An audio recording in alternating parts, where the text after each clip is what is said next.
dans beaucoup de programmation, on a fait place à des spectacles de drag queen. On veut voir de la diversité, on lui fait de la place et la popularité des drag queens est grandissante. On en discute avec celle qui se décrit comme une drag queen de renommée municipale, Rainbow. Allô, Rainbow. Tellement heureuse de te parler. Écoute, on voulait parler de ce phénomène-là qui est grandissant. Avant, il fallait se rendre dans des bars, il fallait se rendre dans des cabarets, dans des événements super précis pour voir votre art mis de l'avant. Et qu'est-ce que ça représente pour ton domaine de pouvoir faire partie de grands festivals maintenant? Bien, à vrai dire, c'est le fun de faire des festivals outre que Fierté de Montréal. Ouais. On est un petit peu partout. Je vais être, pour ma part, je suis à Granby pour animer un bingo prochainement. C'est vraiment le fun de mettre la drague de l'avant. Et pendant longtemps, on a été considérés un peu les clowns de service du milieu artistique. Ouais. Et là, je suis bien contente de voir qu'on est un petit peu partout. On est autant dans les festivals, sur des campagnes publicitaires. Hey, bonjour, que je suis bien contente. Ben, nous aussi, on est vraiment très heureux de voir, de constater qu'il y a une popularité qui est grandissante, qu'il y a une place qui est faite aussi. Qu'est-ce que tu penses qui a contribué à vous mettre de l'avant comme ça? Puis, mais ça a quand même pris du temps, comme tu le dis. Bien, ça a pris du temps. Il y a deux personnes qui me viennent tout de suite à l'esprit. Ouais. C'est Rita Baga et Mado Lama. Je pense que c'est deux pionnières dans le milieu. Ce qui a aidé énormément aussi, c'est le phénomène RuPaul Drag Race, Canada Drag Race, qui est une compétition de drag queen. C'est les Olympiques des homosexuels, comme je l'appelle. Et c'est une compétition de drag, puis ça a eu un succès énorme. C'est même maintenant sur Netflix.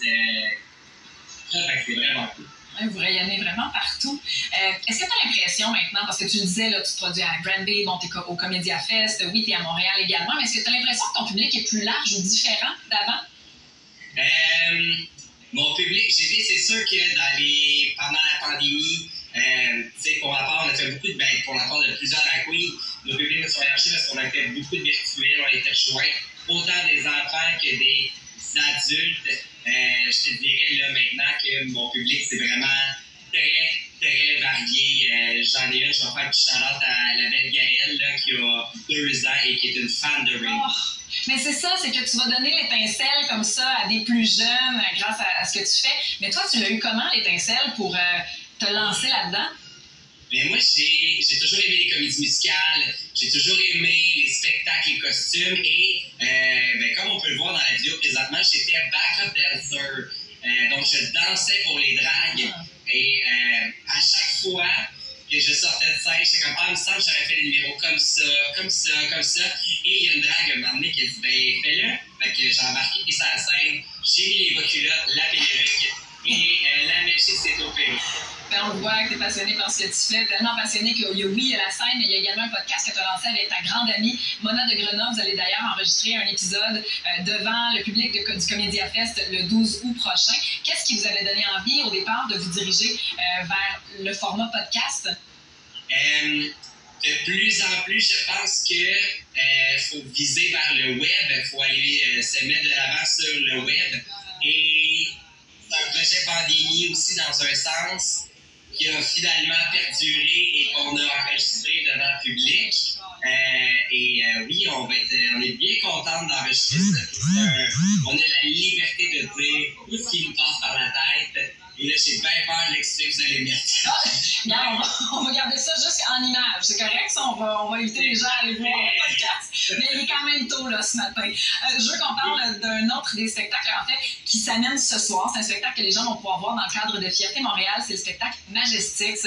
Vous allez être 19 drag queens, 2 drag kings sur scène. Quel genre de soirée nous attend? Ce soir, c'est une célébration. C'est le plus gros party en ville.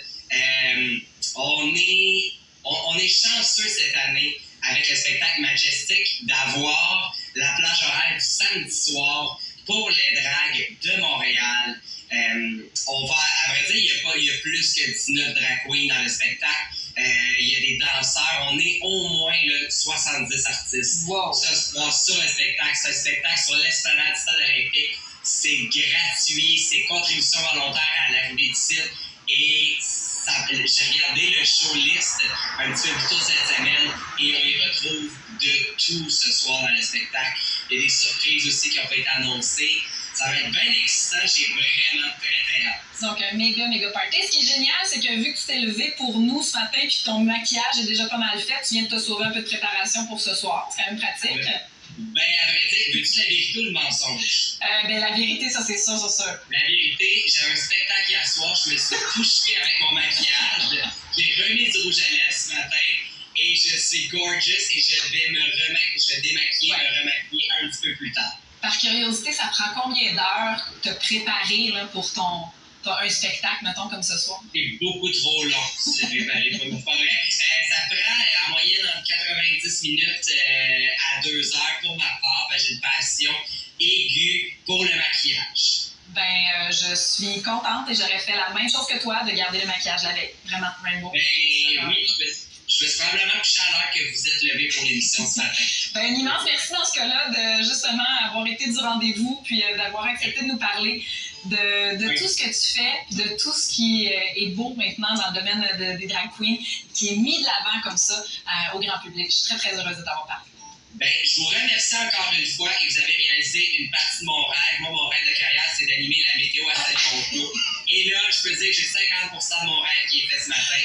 Ça valait la peine. Pour le prochain 50%, on s'en reparle. On s'en jase. Merci Rainbow, bonne journée. Bonne fierté.